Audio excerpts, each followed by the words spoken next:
Tycoon, he brought his mistress to his mansion and found his ex-wife living there with their triplet. The sound of airplane wheels screeching against the tarmac broke the silence of the early morning fog.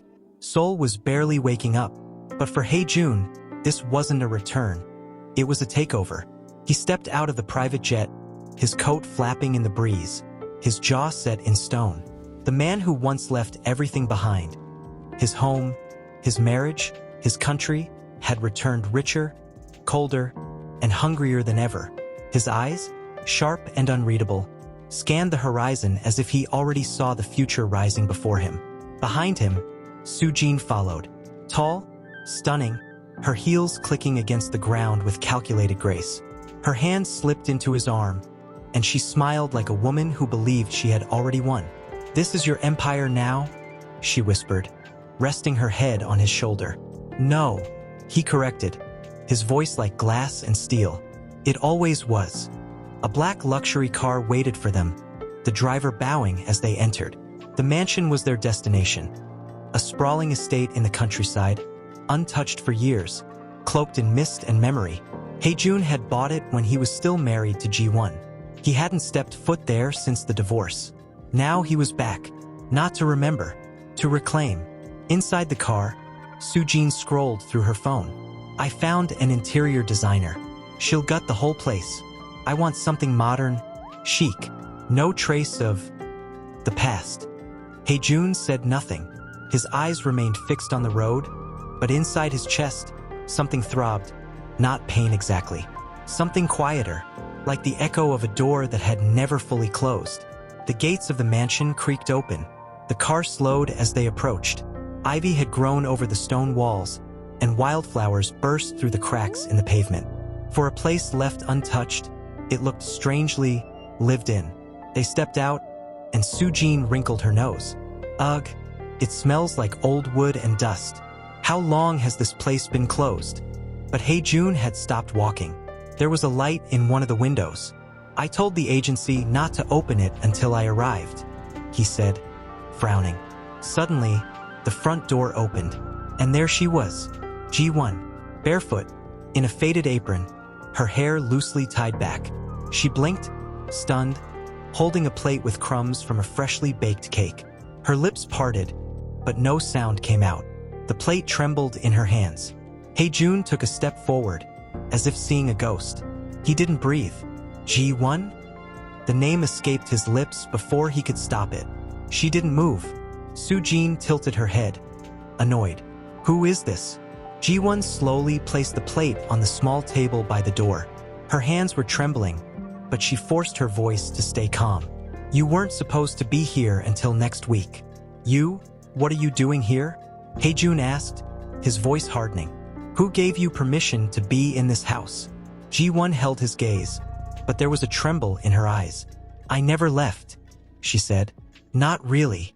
Soo-jin scoffed. "Are you the caretaker? A former maid?" Before Ji-won could answer, a door upstairs opened. The sound of small, quick footsteps echoed down the staircase. 3 children rushed down, small, bright-eyed, laughing. "Iyama," one of them shouted. "He broke the toy again." "Did not," said another. All 3 froze at the sight of strangers in the entryway. Ji-won instinctively stepped in front of them. Protectively, desperately, Hae-jun stared at the children. 3 of them, identical, dark eyes, silky black hair. His knees nearly gave out. They looked like him, exactly like him. The youngest one tilted his head. "Who are they, Mom?" Hae-jun's lips parted, but no words came. He was staring at his past, at his blood, at the children he never knew existed. Ji-won's voice was barely above a whisper. "Go to your room." But now, they obeyed, slowly, glancing back at the man who stared at them like he'd seen the universe collapse.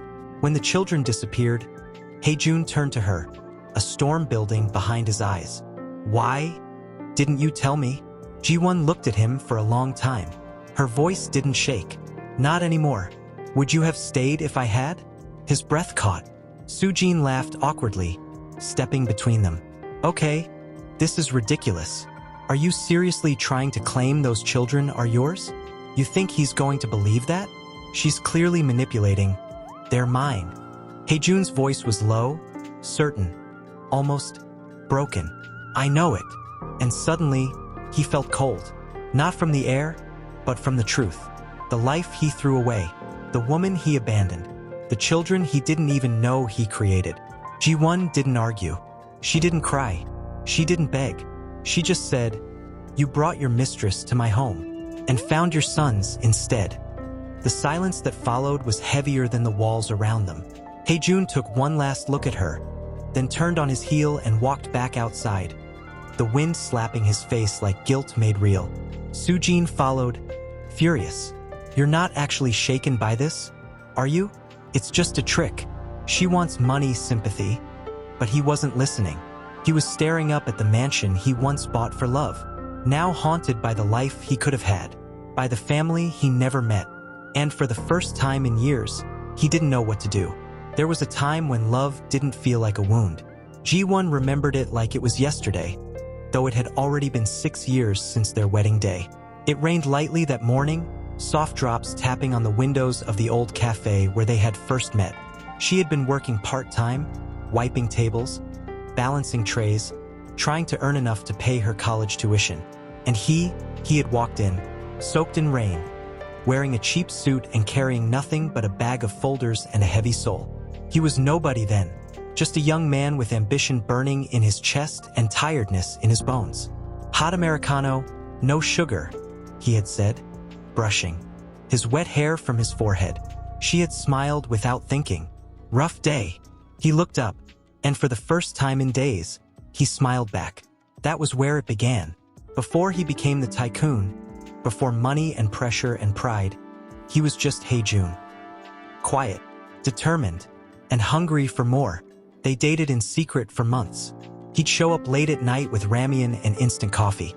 She'd sneak out of her dorm, hair tied, cheeks flushed, whispering about dreams and fear and the future. And one night, when the power went out during a winter storm, they huddled under a blanket, lit candles around the room, and made a promise neither of them truly understood. "If I ever become someone important," he whispered, brushing her hair behind her ear, "I want you to be by my side. Always. Even if the world tries to pull you away from me, I'll hold tighter." They got married the following spring. No family, no fancy hall, just the two of them and a justice of peace. Her dress cost less than a week of groceries, and his suit was borrowed from a friend. But they laughed, danced barefoot in their empty apartment, and cried into each other's arms that night. They were poor, but they were in love. Then things changed. Haejun's startup took off faster than anyone expected. Investments poured in. Money, pressure, late nights, foreign clients, boardrooms, and distance. First, it was dinners missed. Then weekends. Then birthdays. Ji-won tried to be patient. She cooked his favorite meals and waited up late. But he came home smelling of alcohol and perfume. One night, she sat across from him in their dining room, the food untouched, growing cold. "Do you still love me?" she asked quietly. He didn't answer right away. His phone buzzed, and he picked it up, muttering something about a contract in Singapore. She stared at him like he was a stranger. "Answer me, June." He finally looked up. "You're being dramatic." "Am I?" Her voice cracked. "You're never here. You barely speak. And when you do, it's like you're somewhere else." He sighed. "Do you know how hard I'm working? Everything I do is for us. I didn't ask for all this. I just wanted you. You wanted a version of me that no longer exists." And just like that, something shattered between them. She found out about the affair 3 weeks later. A magazine photo, him stepping out of a luxury hotel with a woman on his arm. Soo-jin. Her heels, her smile, her hand on his chest like she belonged there. Ji-won didn't scream. She didn't throw things. She simply packed a small suitcase, stood in front of him when he arrived late that night, and said, "I hope she makes you happy." He had the decency to look guilty, but not enough to beg her to stay. He let her go. She took nothing with her but a few clothes and a heartbeat that refused to stop aching. It wasn't until 2 months later, when she fainted at work and was rushed to the hospital, that she discovered the truth. She was pregnant. 3 heartbeats. 3 lives. All growing inside her at once. She held the sonogram in shaking hands, sitting alone in the cold hospital hallway. No husband, no support, no home. Just a miracle. Or maybe a cruel joke from the universe. She thought of calling him, just once. But then she remembered his eyes, empty, exhausted, already somewhere else. He had made his choice. He didn't want her. He didn't deserve them. So she disappeared. She rented a small rooftop room in a poor neighborhood, working 2 jobs. She stitched clothes during the day and washed dishes at night, barely surviving. Her body ached, her feet blistered, but every night she placed her hand on her belly and whispered, "We'll be okay.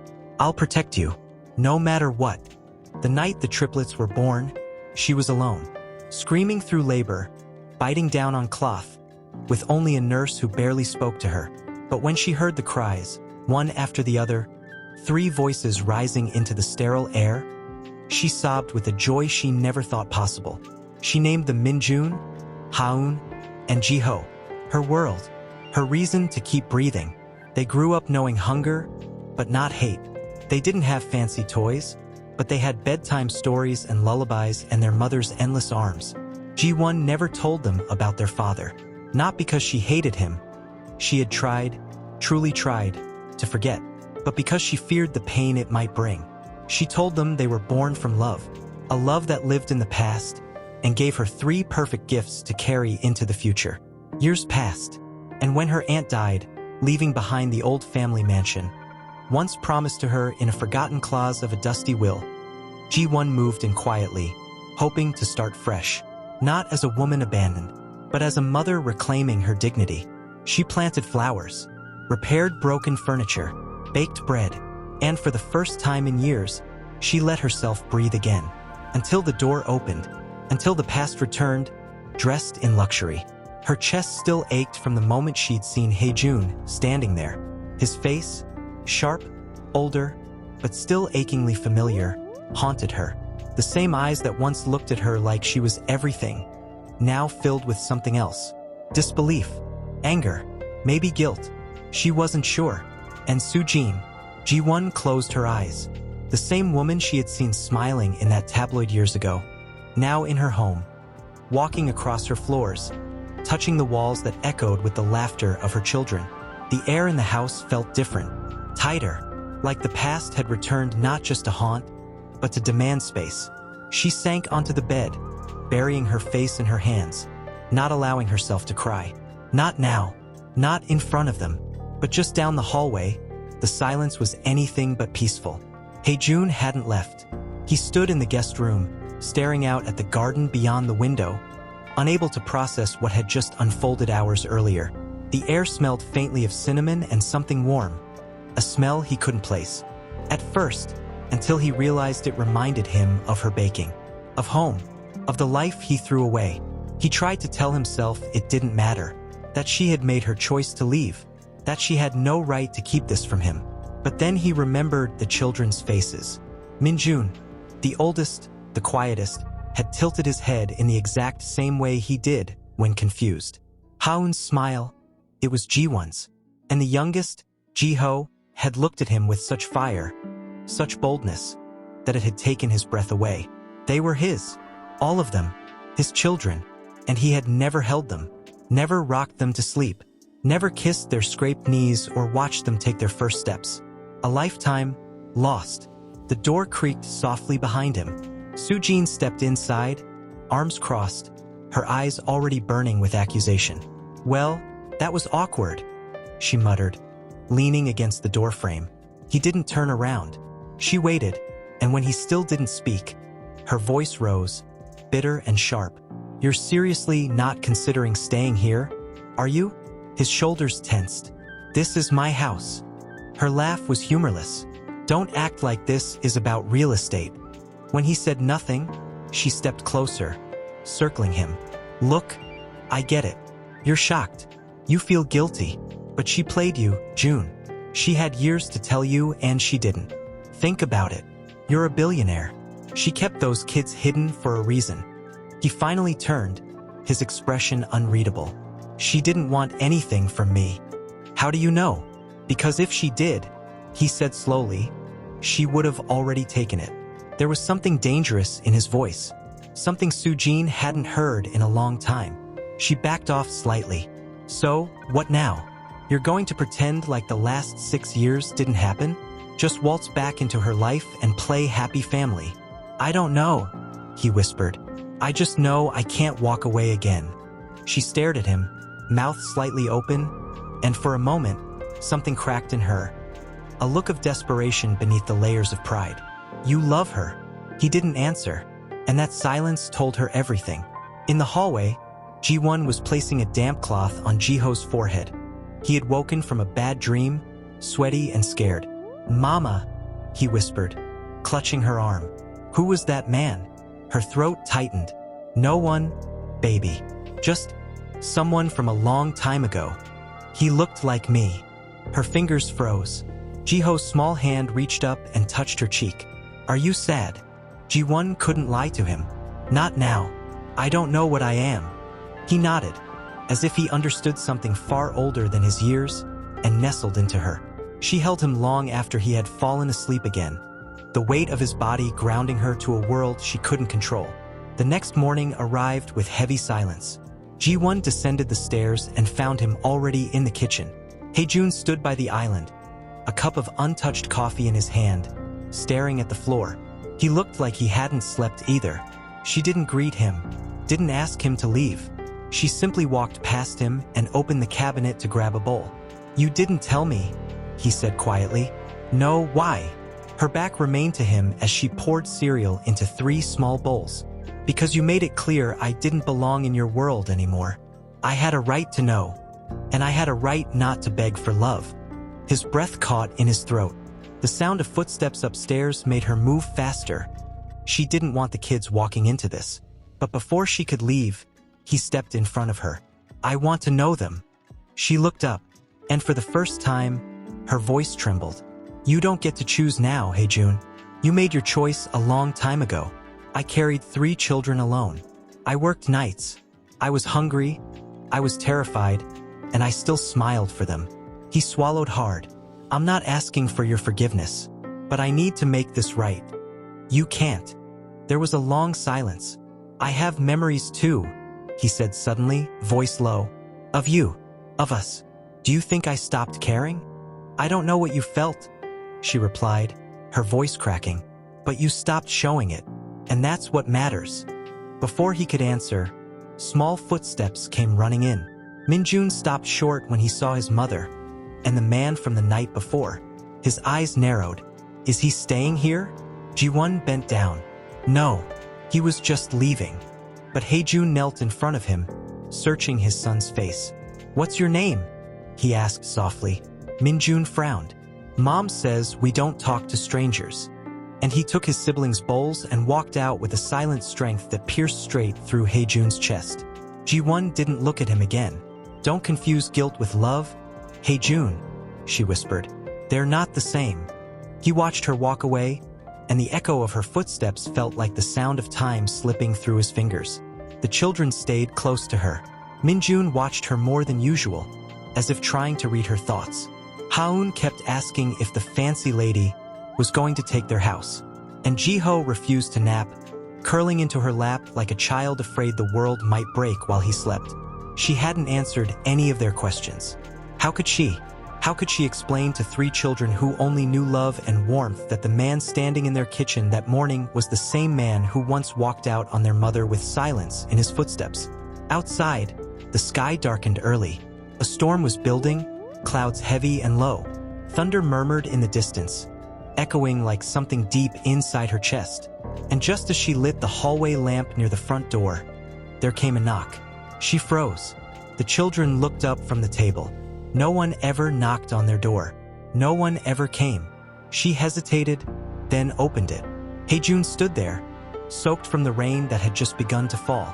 He didn't look like a tycoon now. He looked small, human, tired in a way she remembered from years ago, when he would come home with blisters on his hands and dreams too big for their apartment walls. Let me talk to you, he said softly. Please. Ji-won stepped aside. Barely. He entered slowly, removing his wet coat, glancing around. The furniture had changed. The walls were brighter. The house felt warmer than he remembered. It was no longer his. She led him into the sitting room and closed the door so the children wouldn't hear. For a long moment, neither spoke. She remained standing. So did he. He looked at her like someone afraid she might vanish if he blinked. "I went to a lawyer today," he said finally, "to ask about visitation rights, custody, anything." Her stomach turned. He took a step forward. "Not to take them from you. I wouldn't. I couldn't. I need to be part of their lives. You don't get to walk in and start claiming things." "Hae-jun." "I'm not claiming," he said. I'm begging." That word felt foreign on his tongue. She had never heard it from him. Not once. She swallowed hard. "You think one tear and a few wet clothes will fix 6 years of silence?" "No, I don't."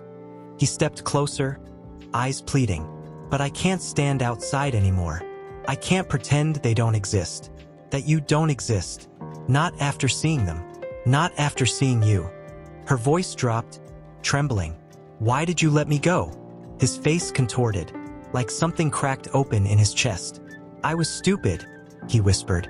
"I was drowning in success, in ambition, and I let it eat everything. I didn't even realize I was empty until you were gone. You looked happy with her. I wasn't. But you stayed." He didn't respond. Silence filled the space between them, a silence full of words never spoken. "I thought you'd come back," she said suddenly. Her voice was fragile, like glass thin enough to break with one more breath. "For weeks, months, I waited. I hoped. Every time I heard the elevator, I thought maybe."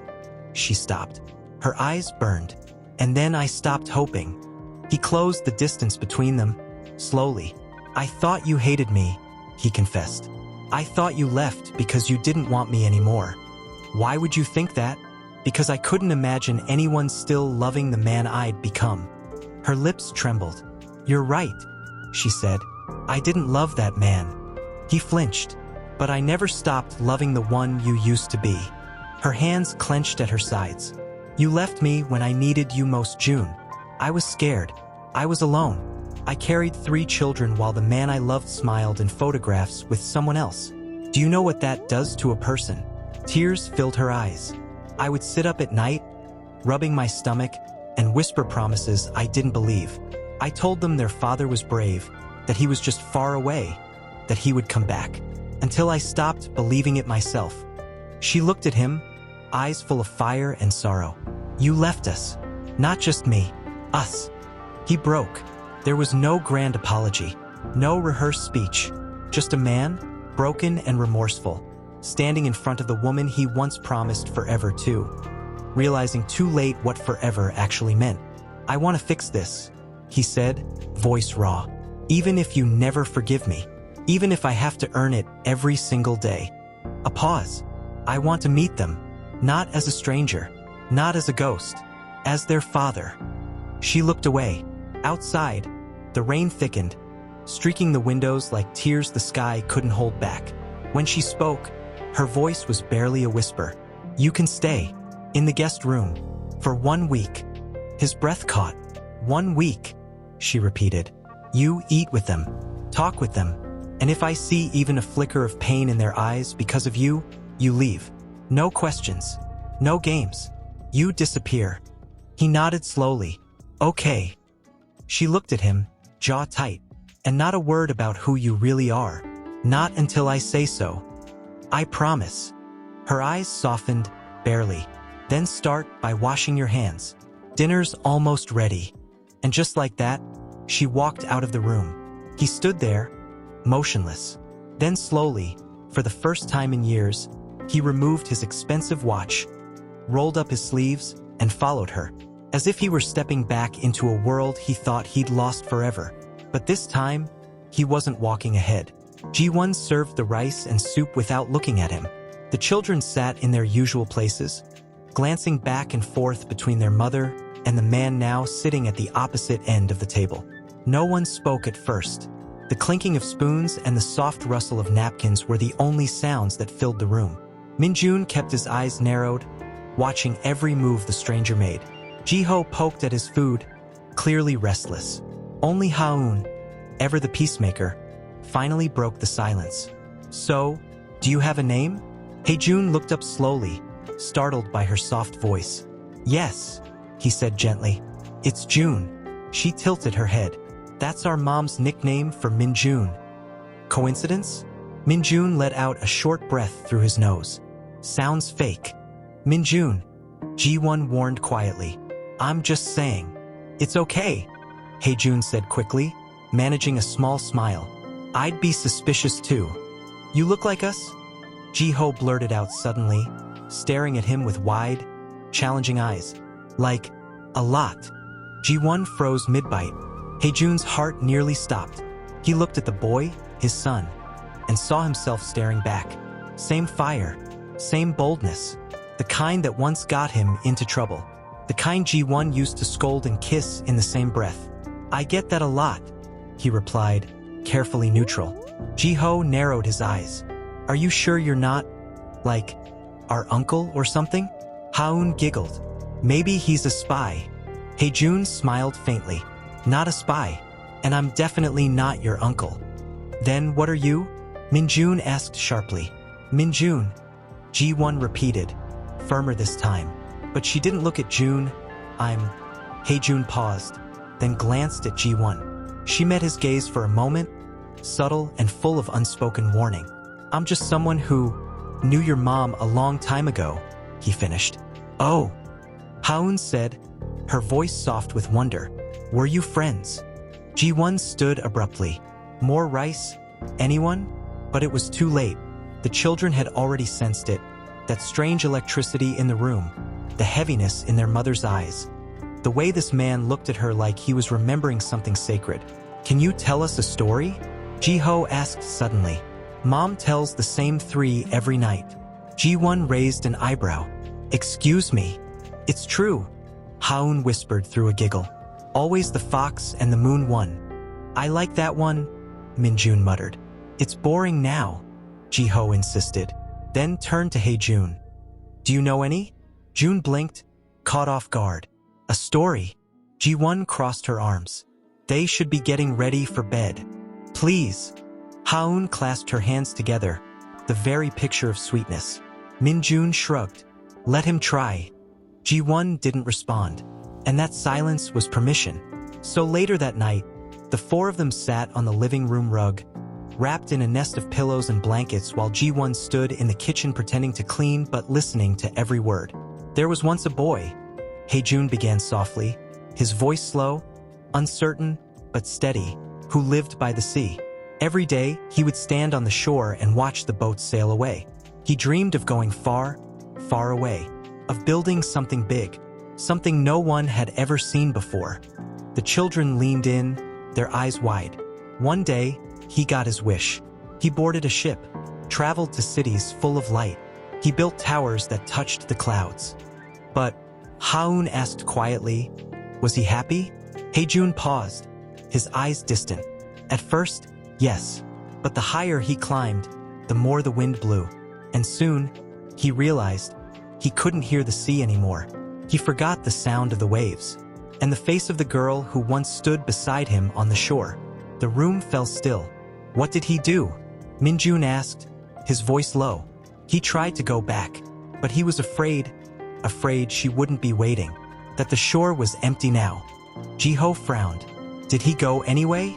"Yes," Hae-jun said, "because he realized something important, that all the towers in the world mean nothing if the one you built them for is gone."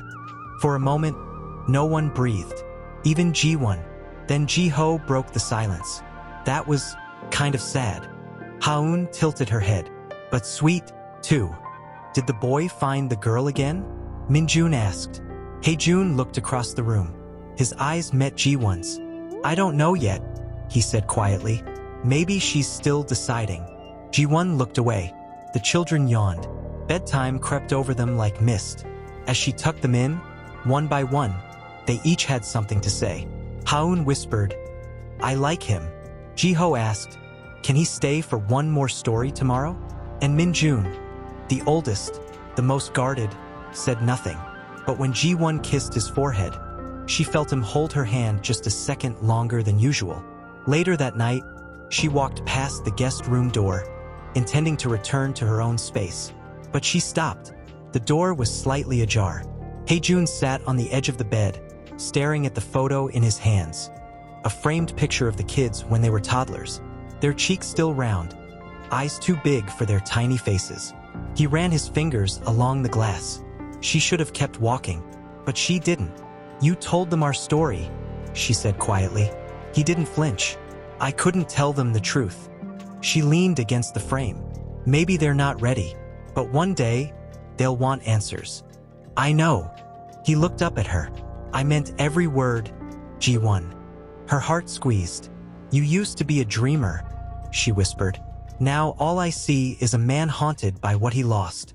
I didn't know what I had until it was gone. That's the problem with people like you. You only remember when it's too late." A long silence passed between them. He stood slowly, stepping closer. "Then let me show you it's not too late. Not for them. Not for us." Ji-won's eyes shimmered, but her walls stayed high. "Good night, June." She turned and walked away. And this time, he watched her disappear down the hallway.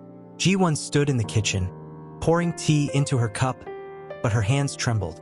Not visibly, just enough for the liquid to touch the edge. Just enough for her to feel it. She could hear laughter from the garden.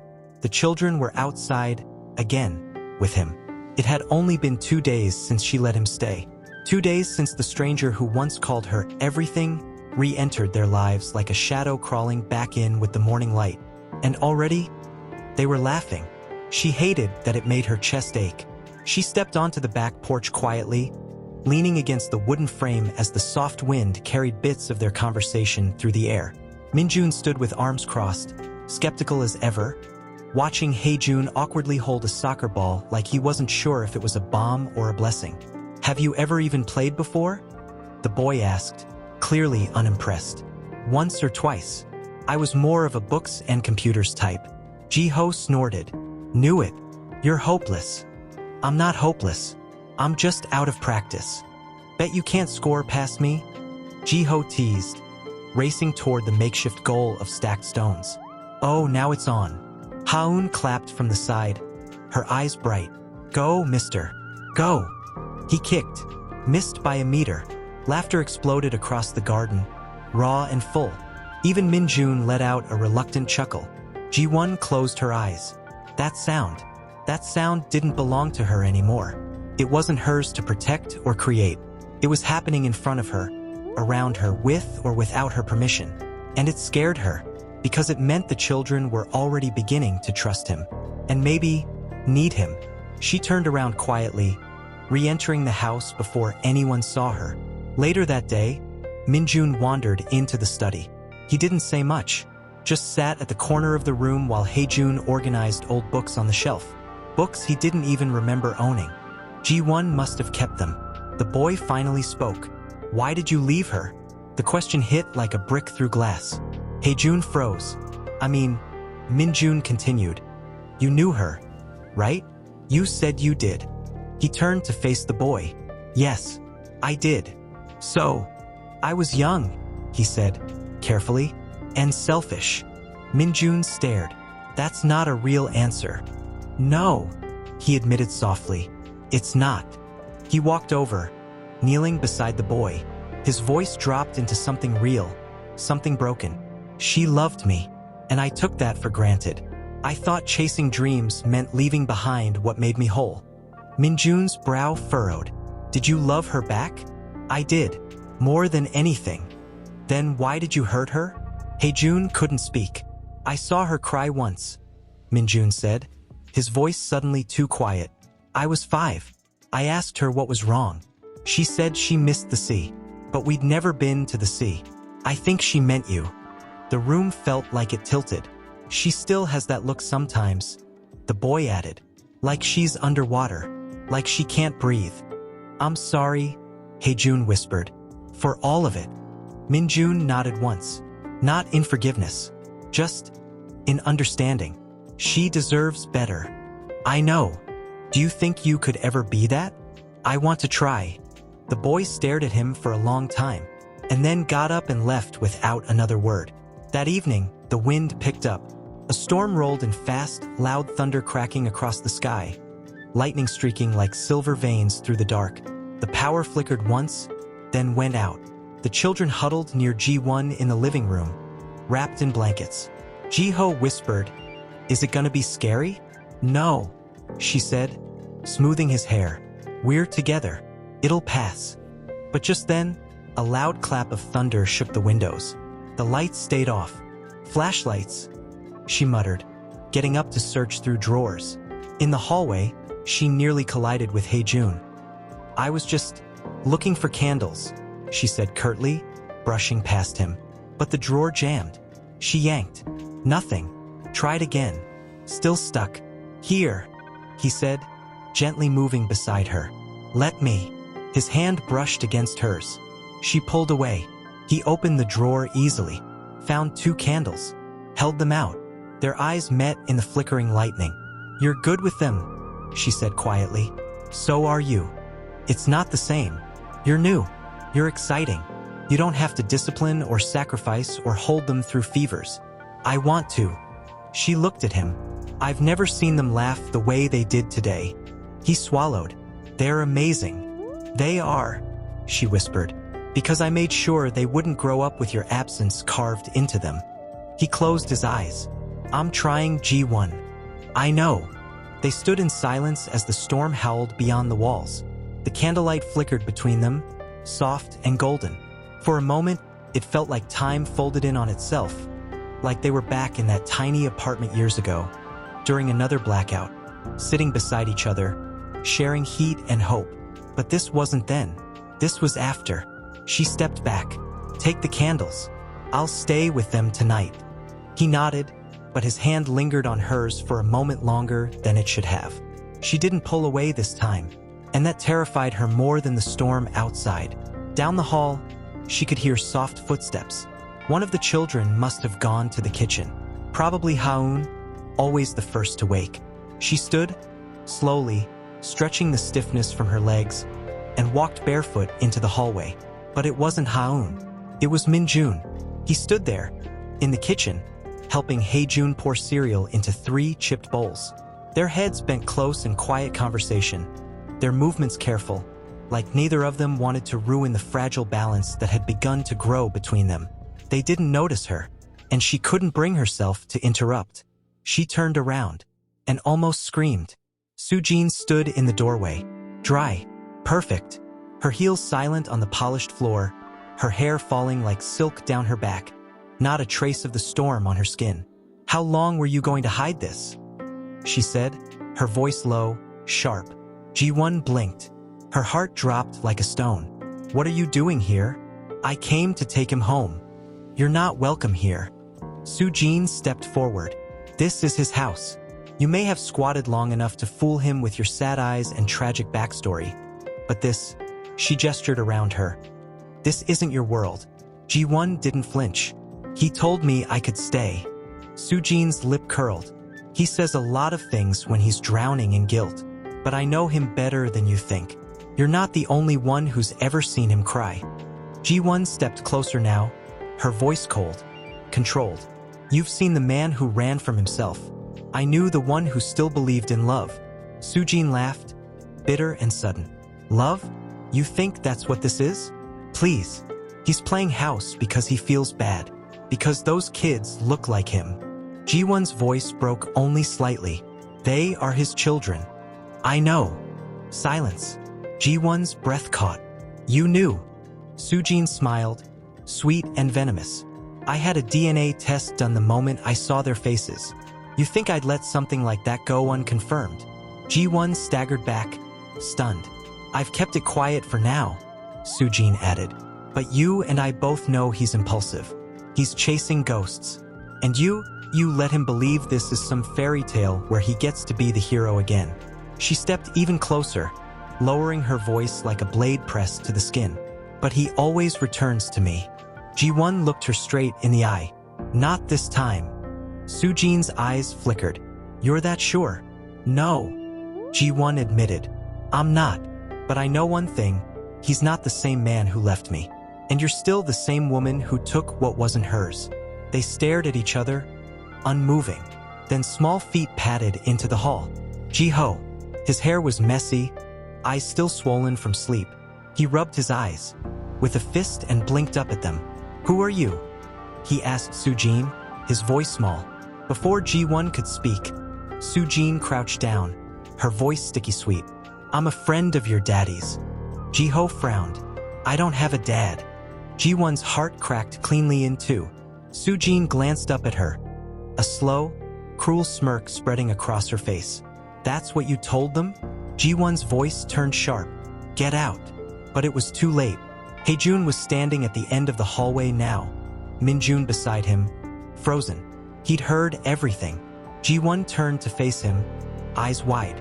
He looked at her, then at Sujin, then down at Ji-ho, whose small face was twisted in confusion, maybe even fear. June, Sujin said, standing quickly, brushing imaginary dust from her coat. I came because I was worried. You haven't returned my calls. I thought you... What did you tell him? His voice was low, controlled, dangerous. Sujin blinked. Only the truth. You did a DNA test without telling me? I had to be sure. You were spiraling. Get out. She froze. What? He stepped forward. I said, get out. June, wait. This is my home, he said, his voice rising like thunder. And you don't speak to my children. Ever again. The words hung in the air like a siren. Sujin's face paled. This isn't you, she whispered. You're right, he said, stepping beside Ji-won, placing himself between them. It's who I should have been all along. Ji-ho looked up at him now. Mom, is he? Ji-won's lips trembled. She couldn't find the words. But Hae-jun dropped to his knees, meeting his son's eyes. I'm your father, he said softly. I didn't know before, but now that I do, I'm not going anywhere. Ji-ho stared at him. Then slowly, almost cautiously, he stepped forward and wrapped his small arms around Hae-jun's neck. Tight, like he had been waiting for this without even knowing it. Ji-won covered her mouth with her hand. Sujin turned and left, the sound of her heels clicking down the corridor like a bitter drumbeat of defeat. And when the door slammed shut behind her, the house felt different. Not whole, but closer. Hae-jun looked up at Ji-won, still holding his son. She stared at the ceiling. He had said it with conviction, yes, but words, she'd learned, were the easiest things in the world to give, and the hardest to trust again once broken. She turned to her side, curled her knees to her chest.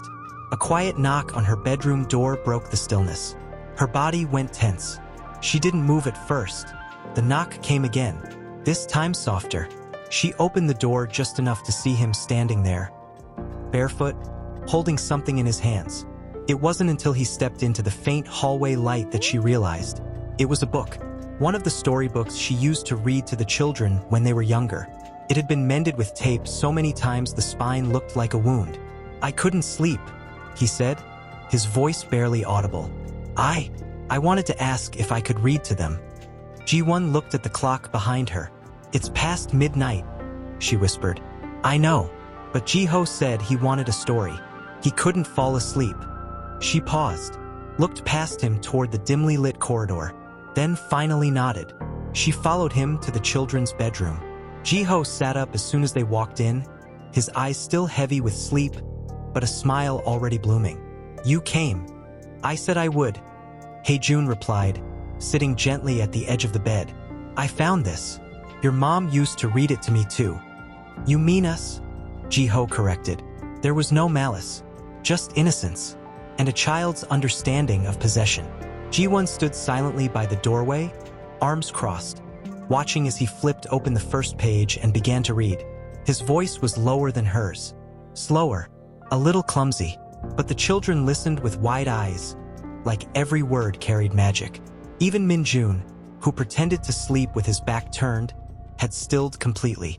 Halfway through the story, Haun's hand slipped into his. She didn't say anything, just held it. as if it were the most natural thing in the world. When the story ended, and the room fell back into breath and dreams, Ji-won walked with him to the hallway. He didn't say anything for a long time. Then, suddenly, he stopped. "I missed everything." She stood beside him, unsure how to respond. Their first words, their first steps. "I missed every single one, and I don't deserve another chance after that. I know that."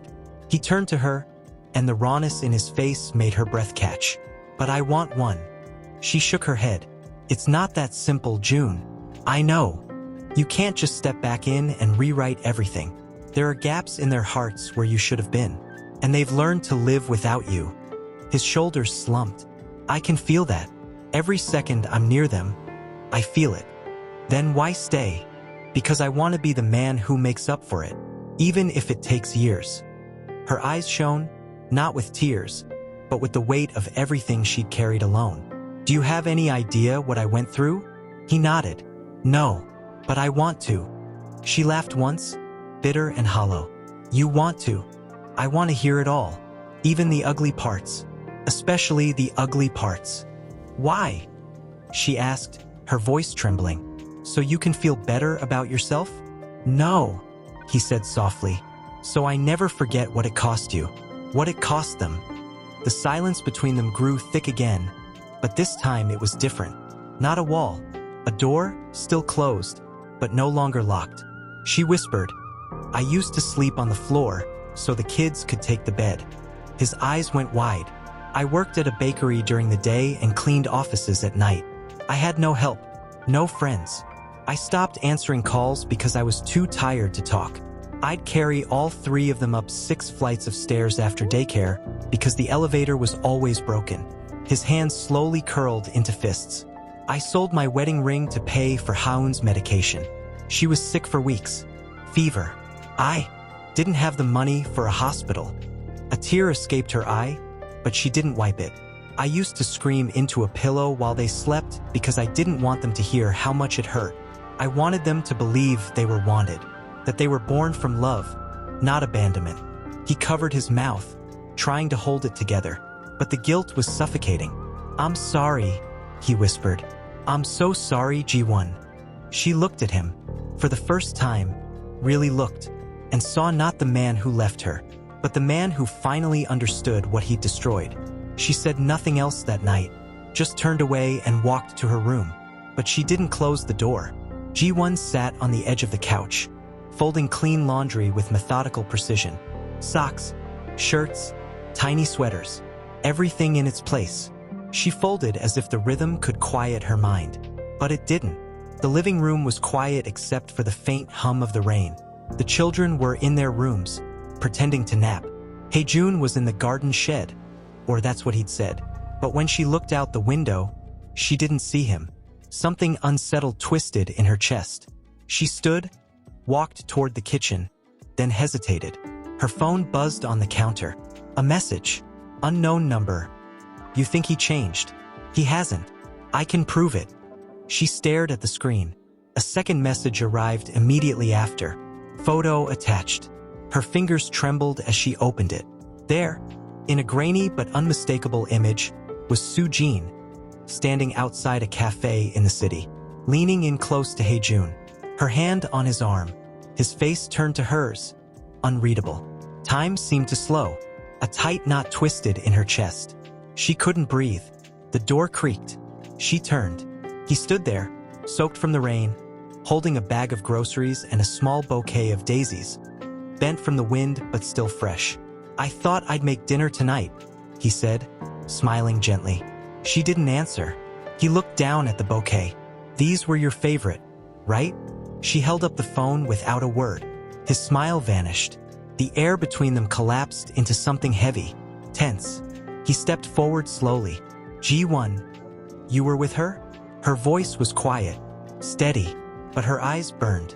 "I wasn't meeting her, but she was there. She followed me. And you let her touch you?" He dropped the bag onto the table. "I didn't ask for it. I left the moment she showed up." She laughed, sharp and bitter. "You expect me to believe that? After everything? I have done nothing. since I got here except try to prove that I'm not the same man who walked away. Then why does this still feel exactly like before? She whispered, her voice cracking. Because you won't let me change? He shot back, too fast, too loud. You're so afraid of being hurt again that you're looking for reasons to push me away. I don't need to look. They keep showing up. He stepped forward, drenched, eyes blazing. I didn't meet her. I didn't touch her. I didn't want to see her. I went into the city for groceries and those damn flowers. And somehow, she found me. She grabbed my arm. I walked away. Ji-won's throat tightened. Then why didn't you tell me? Because I knew this would happen. Silence. She turned away, gripping the edge of the counter, trying to breathe. You don't trust me, he said behind her, softer now. And maybe I don't deserve it yet. But if you're going to crucify me every time a ghost shows up, how am I ever supposed to move forward? I've lived in survival mode for 6 years, she whispered. I don't know how to move forward. I only know how to protect them. And myself. He stepped closer. Then let me help. You think helping is enough? They're starting to love you, June. They talk about you like you're a fixture now. Like you've always been there. Do you know how terrifying that is? I do. Because if you leave again, she said, finally turning to face him, tears pooling, you won't just break me this time. You'll break them. His face fell, and slowly, he walked toward her, stopped inches away. I'm not leaving, he said, voice low, rain still dripping from his sleeves. No matter how scared you are, no matter how much you try to push me out, I'm here. And if you need proof, he reached into his pocket, pulled out a folded envelope. This is the custody paperwork. I had it annulled. She blinked. What? I filed for visitation rights, legal recognition. A lawyer drew up everything, but I never signed it, because I realized I didn't want a court telling me how to be a father. I want you to tell me. I want them to tell me, not the law. He placed the envelope on the counter and stepped back. I'm not fighting you. I'm not taking anything from you. I'm asking to be allowed in. Her throat closed. For a long time, neither of them moved. Then a soft voice floated from behind the kitchen door. Mom! It was Haun, clutching her little stuffed rabbit, her eyes wide. Ji-won quickly wiped her tears. Sweetheart, what's wrong? I heard yelling. She knelt. Everything's okay. We were just talking. Are you sad again? Ji-won tried to smile. No, baby. Just tired. Haun's eyes shifted to Hae-jun. Did you make Mom cry? He opened his mouth, then stopped, then nodded. A little. Haun walked up to him. Don't do that. She's our favorite person. He crouched, looking at her seriously. She's mine too. She considered this, then reached into her pocket and handed him a crumpled piece of paper. A drawing. Stick figures. One tall, one with long hair, and 3 small ones between them, all holding hands. I made this at school. I didn't know if I should put you in it. His voice shook. Thank you for including me. She gave him a tiny nod. Just don't make her cry again. Okay? Then she turned and walked away like it was nothing. But for him, it was everything. Ji-won stood slowly, her arms wrapped around herself. She didn't speak, didn't reach for him, but she didn't turn him away. She tried not to let it wound her. But late at night, in the dark silence of her room, she would lie awake staring at the ceiling, her chest heavy with something that felt too much like loss, and not enough like healing. It was a Thursday when it happened. She had just come back from the market. The rain had lifted, and the sky was soft with that golden light that always made her feel like time had slowed. She walked through the front door, shaking droplets from her umbrella, balancing the bags against her hip. Then she heard it. A scream, childish, sharp, and panicked. Mom! M.O.M. It was Min-jun. Her heart seized. She dropped everything and ran. Up the stairs, down the hallway, to the bathroom door, which was flung wide open.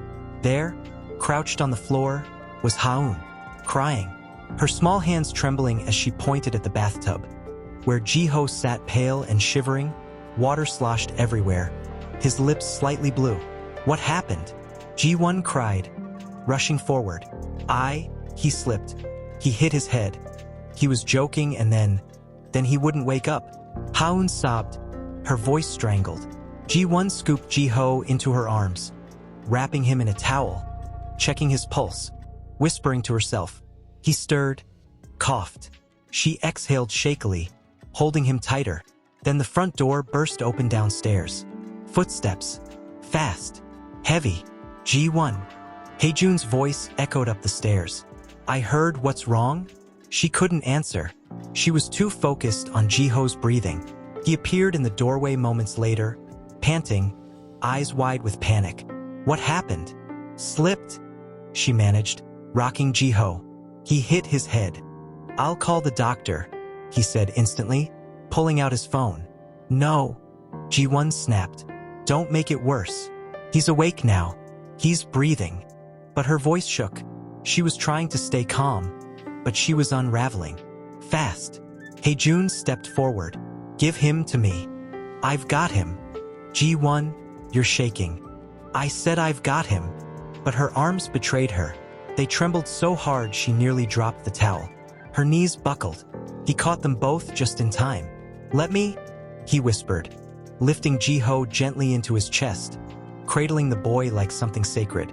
Ji-won collapsed against the bathroom wall, her hands clutching her chest, her breath coming out in sharp gasps. He could have, but he didn't, Haejun said, his voice firm, anchoring her. He didn't. He's safe. Haun was still crying quietly in the corner. Minjun stood in the hallway, frozen, his face pale. Later, after Ji-ho had been put to bed with cool compresses and warm blankets, after Haun had fallen asleep curled next to him, after Minjun had finally stopped pacing, Ji-won stepped into the kitchen, drained. Haejun sat at the table, his shirt damp, a towel still wrapped around his neck. He looked up as she entered. She sat across from him, resting her elbows on the table, her eyes red, her voice hollow. I froze. You didn't. I did. I didn't know what to do. I panicked. You were scared. I'm their mother, she whispered. I'm not supposed to panic. You're not a machine. She looked at him, tears threatening again. They're everything to me. Every bruise, every cough. I feel it like it's happening to me. He nodded slowly. So do I. There was a pause. Then she said it. I couldn't do it alone again. He looked at her, steady. You won't have to. The words sat between them, like a promise neither of them fully knew how to hold. She wiped her face with her sleeve. When he didn't open his eyes right away, I thought I'd lost him. Just like that. One moment, he was laughing. The next, her voice cracked. He reached across the table, took her hand. Warm, firm. I know that fear, he said. I felt it the day I came back and saw them for the first time. That realization that life had gone on without me. That I had missed all the moments I was supposed to be there for. I've been afraid every day since, afraid they'll never trust me. That you never will. She didn't pull her hand away. I want to protect them too, Ji-won. With everything I have left. She looked at him, searching for something. Then finally, she whispered, You already are. The clock ticked softly. Downstairs, she heard him again. His voice low, playful. A laugh, hers. Not his, bubbled up unexpectedly from Ji-ho. She closed her eyes. The children had stopped calling him the man. They now called him June. Not Appa, not yet, but no longer a stranger. And it scared her how natural he sounded in their mornings. How easily he'd begun to fit into the rhythm of their lives. Almost like he had always belonged. She went downstairs, drawn by the sound of life. Minjun was reading on the couch while Haejun tied Ji-ho's shoelaces, his face full of focus. Ji-ho wiggled like a puppy, talking non-stop about frogs and puddles and something about a leaf that looked like a monster. Haun was at the table coloring her new thing, and she looked up, beaming. Mom, he made pancakes, with chocolate chips this time. Ji-won raised an eyebrow. You cook now. I'm a man of many hidden talents, he replied, looking up at her with a small smile. She didn't return it right away, but her heart tugged. Ji-ho jumped up suddenly. Can he walk us to school today? Please. She opened her mouth to respond, but Haun chimed in. He already said yes. Ji-won looked at him, eyebrows raised. I wasn't going to say no, he said. Not after they gave me the guilt trip of a lifetime. I told him you'd say it was fine, Minjun added without looking up from his book. You always let people prove themselves. That made her pause. She looked at all three of them, how effortlessly they had let him in, then back at him. Fine, she said softly, but you better not be late. Their teacher's strict. I'm terrified already. The children giggled. She stood by the door and watched them go. Ji-ho ran ahead with Haun, backpacks bouncing.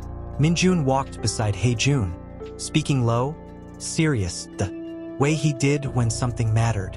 She watched until they turned the corner and disappeared. The house went still. Too still. She stood there for a long moment, hand resting on the doorknob, her chest rising and falling too fast. And then, just as she was turning away, her phone buzzed again. Unknown number. Not again. She hesitated, then opened it. Message. You should check the contract. His company filed for full custody 3 weeks ago, before he even returned to Korea. Her breath caught. Attached was a photo of a stamped legal document, the company name, the date. Her vision blurred. She couldn't breathe. When he returned, when he said he didn't know about the children, was it a lie? No, it couldn't be. He'd looked shocked. He felt shocked. But what if it was all rehearsed? She stared at the screen, heart racing, mind spinning. When the door opened 20 minutes later and he stepped in, rain misting off his shoulders, her body was already tense. The children had gone upstairs to get changed. It was just the two of them.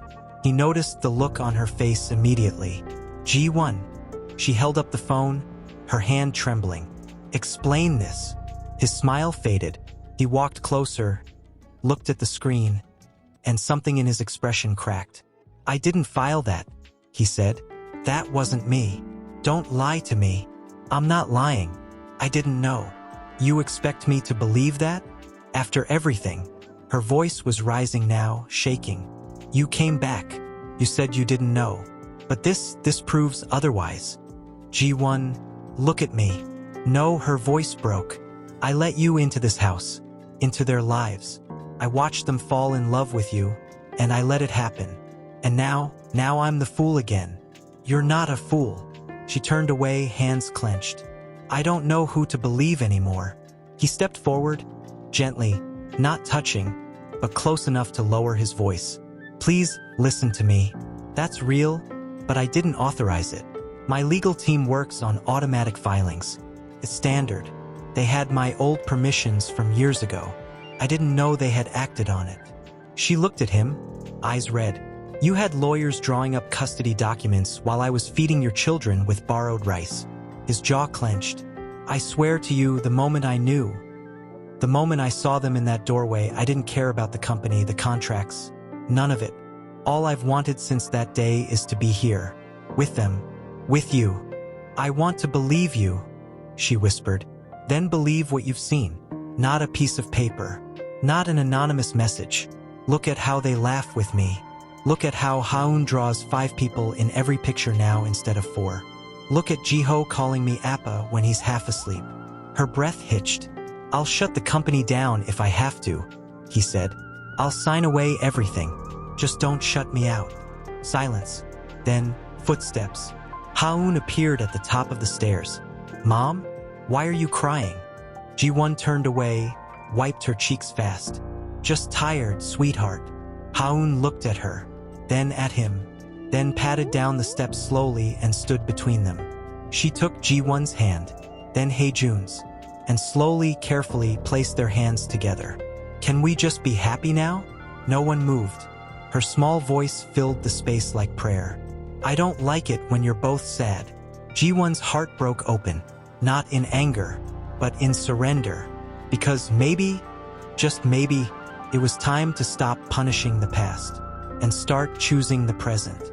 But Ji-won remained mostly silent, watching the way her children looked at him now, like he was a part of the light in the room.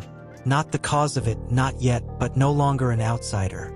and she hated how natural it felt, how dangerous it was to start wanting this to last. After the children went to bed, she walked out to the garden alone. The wind was cool, brushing against her skin like a memory. The grass was still wet from the rain, and the stone path glistened under the porch light. She stood under the old tree, arms wrapped around herself, trying to calm the ache in her chest. She didn't hear him approach until he spoke behind her. G1. She turned slowly. He stood there, hands in his pockets, eyes soft but uncertain. I wanted to give you space, he said, but I couldn't sleep. Neither could I. A pause. Then he took something from his jacket pocket and stepped closer. It was a box, small, square, wrapped in cream-colored paper. She looked at it, confused. It's not what you think, he said quickly, nervous. It's not jewelry or some grand gesture. I wanted to give you something real, something that means more than words. She hesitated, then took the box and slowly opened it. Inside was a worn, folded photo. She inhaled sharply. It was a picture of them from years ago, the two of them sitting on the floor of their old apartment, surrounded by takeout containers, laughing like they didn't have a care in the world. She remembered the moment it was taken. She had set the phone on a book and timed the shot. I've kept it with me, he said quietly, all these years, in my wallet, even when I pretended I'd moved on. She looked down at the image again, her younger self so full of hope, him arms around her, cheek pressed to her temple.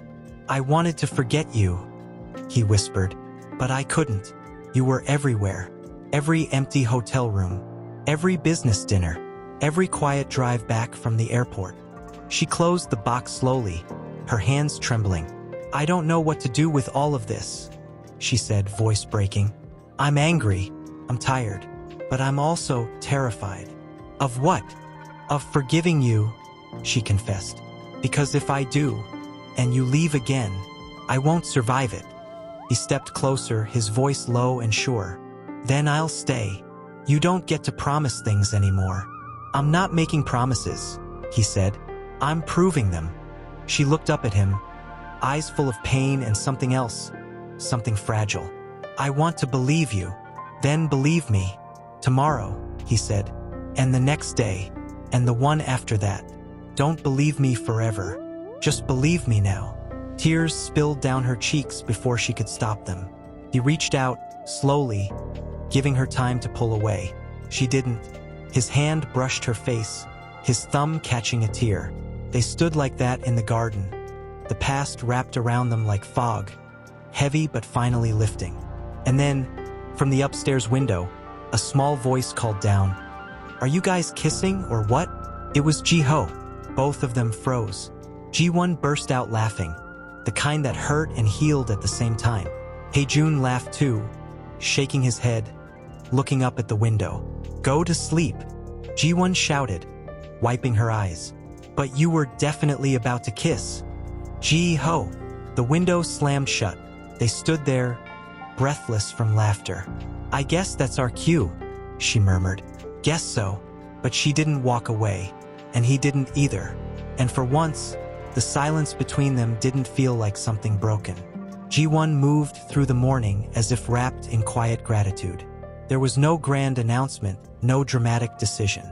But something had shifted between her and Hae-jun. Something small, but undeniable. A space opened, and she didn't close it. They exchanged glances in the hallway, small smiles, shared silences that no longer hurt. She was beginning, cautiously, to let the hope Indiana. But peace has a way of lulling hearts just long enough for the storm to strike. It was around noon when the knock came. Not a polite knock, hard, demanding. Ji-won opened the door slowly. Soo-jin stood there, hair pulled into a perfect twist, lips painted red, clothes too elegant for the muddy walkway she stood on. And beside her, to Ji-won's shock, were two men in suits. One held a clipboard, the other a folder. Her chest tightened. What are you doing here? I'm here to take care of unfinished business, Soo-jin said coolly. May we come in? No, oh, don't be dramatic. It won't take long. I said no. Then I'll speak loudly enough for your children to hear. Is that what you want? Ji-won stepped outside and closed the door behind her. Her voice sharp. You have no right to show up here. Soo-jin handed the clipboard to one of the men. I believe I do. According to this, your continued residence on this property is being contested. Ji-won's heart dropped. What? The company's lawyers never fully transferred the deed to you. There's a loophole, a clause. The moment the original owner's heir returns and challenges it, a review is triggered. That heir, of course, being your lovely ex-husband.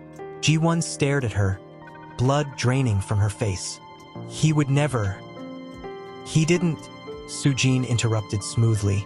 But I did, with power of attorney. You see, you may have his heart, but I still have his signature. From before. From when he still trusted me. Ji-won's voice came out in a whisper. You're bluffing. Soo-jin smiled, cold and cruel. Am I? The man with the folder opened it and held up a copy of the signed document. It was real. Ji-won's knees weakened, but she stood her ground. You want me out, she said quietly. I want you to know your place, Soo-jin replied. You were a chapter, Ji-won. A warm memory. But people like us, we build empires.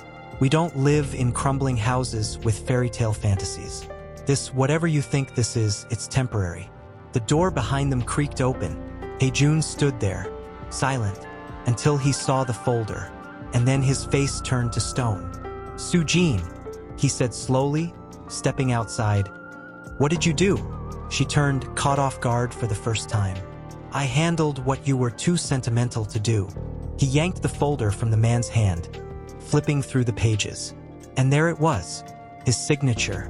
Old, but his name used to strip the woman he once destroyed of her only safe place. He turned to Ji-won. Her eyes were shimmering, her voice shaking. You told me you shut it all down. I did. I swear this is from before. I didn't authorize it. I didn't know. Then why is she here with your documents? I didn't give her that power. His voice cracked. Not now. Not anymore. Soo-jin laughed lightly. You did. Last year.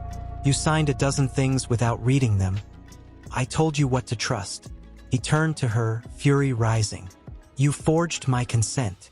She raised an eyebrow. Technically, I used my rights. Nothing forged. You were just careless. I'll revoke it.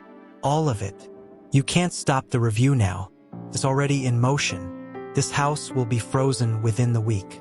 They'll have to leave during the investigation. Ji-won stepped back. The breath left her lungs. You came to their home, their only home, and you're trying to throw them out. Soo-jin looked at her coldly. You stole my future. I'm taking something back. You never lost anything, Ji-won said, her voice low and fierce. Because you never had him. Not really. Not where it counts. Soo-jin's expression faltered for just a second. But it was enough. Hae-jun took a step forward, placing himself between them. You're done, he said, his voice steady and unshakable now. I'm calling my legal team, and I'm revoking your power of attorney. Immediately. I'll fix this. I'll protect them. Soo-jin's eyes narrowed. Even if it costs you your company? He didn't blink. Yes. Your reputation? I don't care. Everything you built? He looked back at Ji-won, then toward the house. The only thing worth building is what I nearly lost. Soo-jin's jaw tightened. She turned. This isn't over, she hissed. Then she left. The men followed. When the gates slammed shut behind them, silence returned. But Ji-won didn't feel safe. She turned to him, her face pale. They were going to take everything. The children don't even know. They won't, he said, gently but urgently. I won't let them. You keep saying that, she said, her voice trembling. And then another piece of the past shows up with your name on it. His face twisted in pain. I know. I'm tired of reacting, June. I'm tired of waiting for the next hit. He stepped closer. Then let's stop waiting, he said. Let's fight. Together. She looked at him, exhausted and vulnerable. And for the first time in years, she nodded. Not because she wasn't afraid, but because he finally looked like someone willing to bleed beside her, not behind her. And yet, the reason she was in the hospital wasn't about any of that. It was about Ji-ho. His cough hadn't stopped for 2 days. What started as a cold had escalated into a fever and shallow breathing. She had tried all her usual remedies, had tucked him in tighter, whispered to him like she had when he was little. But this time, it wasn't enough. Now he lay in a hospital bed behind closed doors. Small, pale, hooked up to machines that beeped too softly to feel real. The door beside her opened. Hae-jun stepped out, his face drawn and white. He walked slowly, like someone dragging the weight of guilt behind every step. She stood the moment she saw him. What did they say? He didn't answer right away, just looked at her. Then, they think it's early pneumonia, not severe, but he needs to stay for observation. Her breath caught. Is he okay? He asked for you. I told him you were filling out forms. She exhaled and leaned against the wall, closing her eyes. I should have brought him in sooner. You brought him when it mattered, he said gently. You did everything right. No, she whispered. No, I didn't. I was so busy worrying about losing the house, about fighting papers and ghosts. I didn't see it. I should have seen it sooner. Ji-won? If anything happens to him, he reached out, placing a hand on her shoulder. Don't carry that weight alone. She looked up at him, eyes glassy. I always have. I know. And I hate that you had to. I didn't want you here like this. Not through hospital visits. Not through chaos. If we had just been normal. We were never meant to be normal, he said quietly. We were meant to survive. She broke then. Not loud. Not in anger. Just quiet, defeated tears. He stepped forward, and this time, she let him hold her. He pulled her close and pressed his forehead against hers. We'll get through this, he whispered. How? By being a team. She nodded against him, the words fragile and barely formed. They stood like that until a nurse approached softly and told them Ji-ho was awake. Inside, the boy looked smaller than usual, but his eyes lit up when he saw her. Mom, he whispered. She rushed to him, kissed his forehead, stroked his hair. I'm here, baby. I'm right here. Hae-jun stood near the window, his hand clenched. Then Ji-ho looked past her. Appa. The word stopped the air in the room. He hadn't said it like before. Half asleep, casually, not knowing. He said it fully, deliberately. Hae-jun walked forward slowly, unsure, his voice almost breaking. Yeah? Bud. I'm here. Ji-ho reached out his hand. And Hae-jun took it, not just held it, clutched it, like it was a lifeline. They didn't need to say anything else. It was already there, beating between them.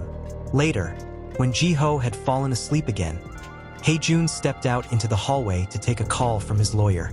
Ji-won stayed behind, sitting by her son's side, watching the slow rise and fall of his chest. She heard the quiet buzz of voices just outside the room, the unmistakable rhythm of tension. When the door opened again, she turned, expecting Hae-jun. But it was a woman in a sleek navy suit. Ji-won stood quickly. Can I help you? The woman smiled politely. You must be Ji-won. I'm attorney Song Yerin. I represent several shareholders of Hae-jun's firm. Ji-won stiffened. I don't have anything to say to you. You may want to reconsider. There's going to be a press conference tomorrow. About your situation. What situation? The custody case. The home. Your reappearance. Ji-won's face turned to stone. That's private. Not when it's tied to a public figure. He's a father. He's also a CEO, a high-profile one. And unfortunately, high-profile men are held to different standards. What do you want from me? Just a conversation. I think it would be better for everyone if we found a peaceful resolution before things escalate further. Ji-won's heart was pounding. Are you threatening me? No, Song said smoothly. I'm offering you protection, a compromise. Before Ji-won could respond, the door opened again. This time, it was Hae-jun, and he looked like a man ready to burn the world down. What is she doing here? He asked, his voice low and dangerous. Song turned to him with a calm smile. Just trying to prevent a scandal. There won't be one. Unless you create it. I represent your shareholders, June. Your board is nervous. They're saying you're distracted, vulnerable. You're making personal choices that threaten corporate stability. Then tell the board I don't work for them anymore, he said, his voice louder now. Ji-won froze. What? He looked at her, and something fierce lived behind his eyes. I stepped down this morning. You what? I signed the paperwork. Effective immediately. Song's expression faltered. That's a mistake. No, he said, stepping beside Ji-won and taking her hand. The mistake was choosing them over her the first time. He looked at Song one last time. This is my family, and I'm not negotiating them. The attorney left with a flinch of embarrassment and a rush of annoyance in her step. Ji-won stared at him, stunned. You gave it all up? I told you I would. But your company, your name, none of it matters, he said, voice cracking. If I lose this again, if I lose you and them, then I have nothing. She stared at him, her heart pounding, her soul trembling, and for the first time she believed him completely. Not because of words, but Ji-won felt anything but calm. She glanced sideways at Hae-jun, who stood next to her, staring down at his phone in silence. His tie was undone, hair tousled, expression unreadable. He had resigned, walked away from a corporate empire that once defined him. She still couldn't fully process it. You should have told me, she said finally, breaking the stillness. He looked up. I was going to. When? After the press came knocking at the front door? After they dragged my name through articles and dinner tables and comment sections? I wasn't thinking about them. I was thinking about you. That's the problem, she whispered. You keep thinking for me. He turned to her fully now. I wasn't trying to control anything. I was trying to shield you. From them. From the noise. From what this could turn into. I don't want you to shield me. I want you to trust me, she said. I've been through worse. You don't get to protect me in silence and call that love. I'm not good at this, he admitted, his voice shaking. I never was, but I'm learning. And I'm learning because of you. Her eyes searched his face, and what she saw there wasn't just guilt. It was grief. Grief for what he had destroyed, what he was still trying to rebuild with bare hands and bruised hope. I never stopped loving you, he said suddenly. The words came out rough. Bear. She looked away. You don't have to say it back. I know it's too soon. I know there's still too much between us. But if I didn't say it now, I'd regret it. Her throat tightened. I loved you, she whispered. With everything I had. He closed his eyes, like the past punched him in the chest. And when you left, she continued, voice trembling, I didn't stop loving you. I buried it. I buried it so deep I forgot what it looked like. What you looked like. But when you walked through that door with her, and I saw the kids see you, it was like everything I'd buried started screaming again. A long silence passed between them. Then he stepped forward, slow, careful. Let it scream. She met his eyes. Let it scream until it becomes something else, he said. Until it becomes something that lives again. The air shifted. Before she could reply, her phone buzzed. A message. She hesitated, then looked. It was from her neighbor. Reporters outside your house. A lot. They're asking about you, the kids, the mansion. One of them said they have court documents. I told them nothing. She went pale. He saw it immediately. What is it? She handed him the phone. His jaw clenched. They moved faster than I thought. They're going to show the kids' faces. They're going to turn this into a story. No, they're not, he said, already pulling out his own phone. I'll call someone. No, her voice was firm. I'm not hiding. He looked at her, surprised. I'm not letting them turn our pain into gossip. Not anymore. If they want a story, I'll give them the truth. You don't have to do this. Yes, I do, she said. You gave up everything to fight beside me. Now it's my turn. That afternoon, Ji-won stood in front of the mansion. 3 microphones, 2 cameras. and a tight circle of journalists waiting to devour whatever she would give them. She wore no makeup. Her hair was pulled back. No fancy clothes. No performance. Just truth. "My name is G1, she began, her voice clear. "I lived here with my children long before anyone cared. And I will continue to live here, not because I have power or money or a famous ex-husband, but because I am their mother, and they are my life." A few reporters exchanged glances, surprised by her calm. "6 years ago, I was abandoned," she continued, "and I carried 3 children through pain and poverty. I gave birth alone. I raised them alone, and I never once sold my story or my anger, because I believed that healing should happen in silence." She took a breath. "But now my silence is being used against me. My children's names are being whispered in courtrooms and printed in columns by people who have never loved them. I won't let that happen." One of the reporters raised a hand. "Is it true you're fighting for full ownership of the house against Chairman Hae-jun?" She looked straight into the camera. "There's no fight between us. We are no longer enemies. We are parents.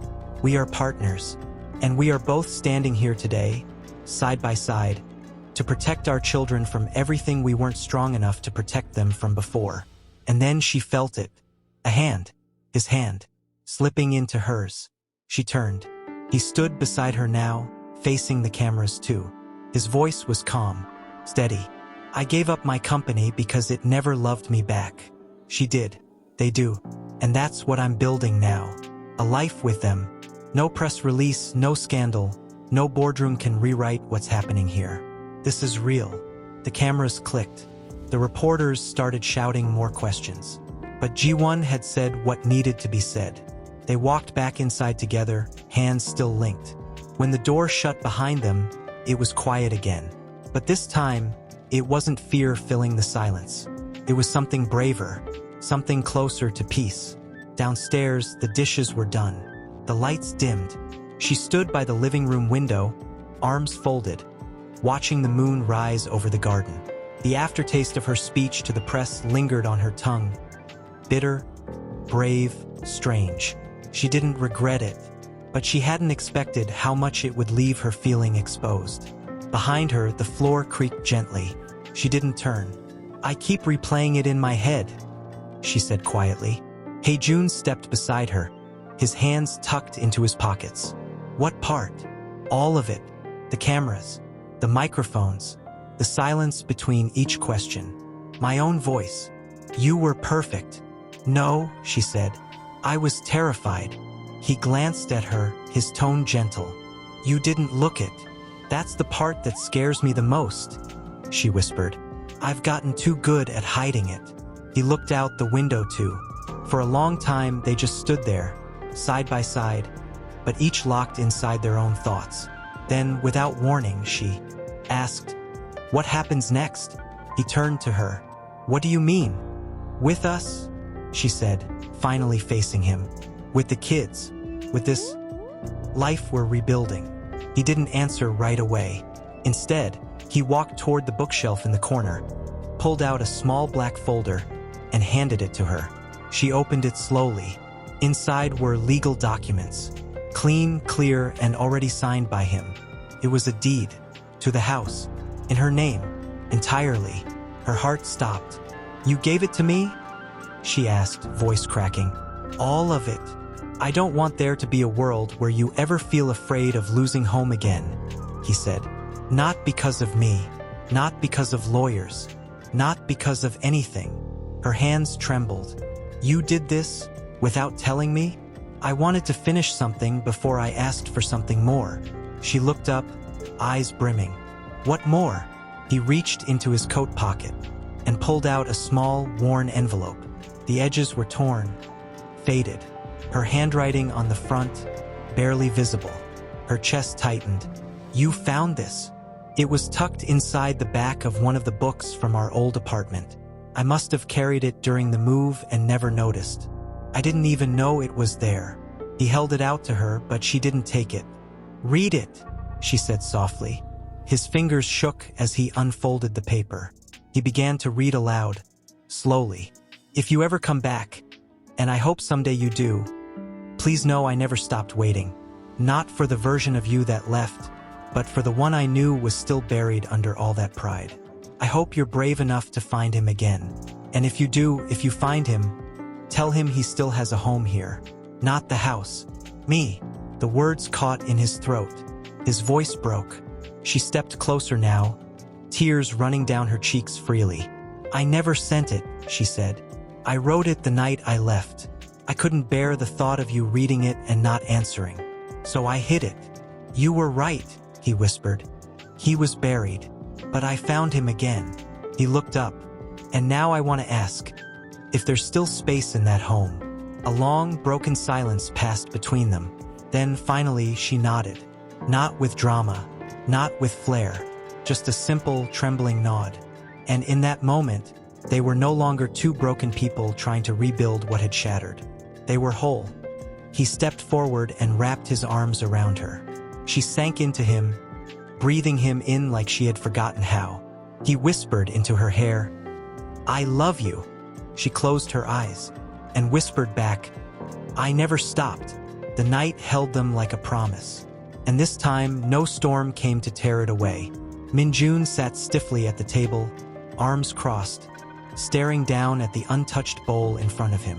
Jiho poked his cereal but didn't eat. Haun clutched her plush rabbit to her chest, eyes darting from her brothers to her parents, trying to read the room. Ji-won stood near the stove, stirring the soup that no one had asked for. She could feel it, the heaviness in the air, like the calm just before a thunderclap. She turned, her voice soft. Is something wrong with the food? Minjun didn't look up. We saw the video. The ladle paused mid-stir. What video? Haejun asked, setting down the juice he'd just poured. The press conference, Minjun answered, still not looking at either of them. It was online. Kids at school are talking about it. Someone's mom sent it to our group chat. Ji-won put the ladle down. Her hands suddenly felt too empty. Oh, she said, her voice too thin. Jiho finally lifted his eyes. You said you didn't want us to be in the news. I didn't, she replied gently. That wasn't what I wanted. But we are, Minjun said. We're part of everything now. Everyone knows. Haun looked up at her dad. Are we famous now? No, sweetheart, Haejun said softly, crouching beside her. Not in that way. Then why does everyone know our faces? She asked, frowning. Why do they say things about mommy and you? Silence. Ji-won stepped closer to the table, forcing herself to stay steady. Because people like to talk about things they don't understand. Jiho tilted his head. Then explain it to us. We don't understand either. Ji-won's breath caught. Minjun finally met her eyes. And when he did, his voice wasn't angry, just tired. We deserve to know why you left each other. Why he left us. The room shrank around her. She looked to Haejun, who was already standing, face pale. He gave the smallest of nods. So she pulled out a chair, sat down, and began. I was very young when I met your father, she said quietly, and very much in love. We didn't have anything fancy, just two people dreaming about forever. But forever didn't happen, Minjun said. No, Haejun replied, his voice low. Because I broke it. Jiho blinked. I made choices I thought were smart at the time. Business, status, power. I thought if I gave your mom more money, more comfort, more stability, I'd be giving her happiness. But I forgot something important. That she needed you, Jiho offered. Haejun nodded slowly. Yes, but you left, Haun said, her voice small. You were with another lady. Her name was Sujin, Ji-won said. Not with anger, but with strength. And yes, he left for her. Haun's lips trembled. Didn't you love us? Haejun stepped forward, kneeling in front of her again. I never stopped, but I was blind and selfish, and I thought I had time to fix things later. Later took a long time, Minjun said sharply. Yes, he said, eyes full of sorrow. Too long. Ji-won reached for her son's hand. You don't have to forgive him today, or tomorrow. What happened It hurt, and it changed all of us. But we're not hiding the truth anymore. Why are you back together now? Jiho asked, frowning. Just because of us? No, Haejun said. Because I remembered who I used to be, and I wanted to be that man again. Not just for you, but for your mom. For all of us. There was silence. Then Minjun stood up. Abruptly. I need air, he muttered. Ji-won rose, heart racing. Min. But he was already slipping into his shoes, walking out into the drizzle without a jacket. Ji-won turned toward the door, but Haejun gently stopped her. Let me go. She hesitated, then nodded. Outside, Minjun stood by the garden steps, arms folded, rain hitting his shoulders. Haejun approached slowly, careful not to crowd him. You're angry. No, I'm confused, Minjun snapped. I don't get it. You show up after all these years, say some big words, fix some legal stuff, and suddenly we're a family again. No, Haejun said. That's not how it works. Then how does it work? He demanded. You can't just erase everything. The birthdays you missed. The nights Mom cried. The way she looked when I asked why other kids had dads who came to school. I'm not trying to erase anything. Then why did you come back? Because I couldn't live with what I became, Haejun said, voice breaking. Because I looked in the mirror one day and saw someone I didn't recognize. Because I finally had the courage to admit I was wrong, and the strength to try and fix what I broke. Even if it takes me the rest of my life. Minjun's chest heaved. I don't know if I can forgive you, he whispered. I'll wait, Haejun said softly. However long it takes. I'll earn it. Minjun's lip trembled. Then, without a word, he turned and walked back toward the house, leaving Haejun standing alone in the rain. But this time, he didn't feel alone. Not really. Ji-won wiped her hands on a towel and gently pulled open the flap. Inside was a flyer for the school's annual Family Day, an open event where children's work would be showcased, with performances, group activities, and a classroom tour. Her heart sank before she could stop it. Family Day. She had attended alone for the past 5 years, wearing a brave smile while fielding questions with half-truths and vague answers. Other mothers came in pairs, sometimes with grandparents. Fathers brought flowers, and she always stood there, smiling through the sting. Will you come this time? Jiho asked, his voice hopeful. You and Appa? Together. She looked down at him. His eyes sparkled like he was asking Santa for a miracle. She swallowed the lump in her throat. Of course we will. Upstairs, she found Haejun going through some old books in the study. He looked up when she entered, and the moment their eyes met, he knew something was weighing on her. She held out the flyer. He took it, scanned it, then looked at her. I'll be there. She bit her lip. Are you sure? I want to be. For them. And for you. She nodded slowly. It's just, people will stare. Let them. They'll whisper. Let them whisper. She hesitated. I'm not ashamed of you, Ji-won, he said quietly. Not of what we've become. Not of what we've survived. Her eyes welled up, but she smiled. Okay. The day arrived like a test neither of them had prepared for. The schoolyard was buzzing with laughter, colorful streamers, folding chairs, and awkward family photos. Teachers greeted parents with warm smiles. Old acquaintances gave lingering looks. Ji-won walked in holding Haeun's hand. Haejun walked beside her with Jiho and Minjun. And just like that, eyes turned. Whispers began. Is that her ex-husband? The Tycoon. They're back together? Didn't he leave her for that rich woman?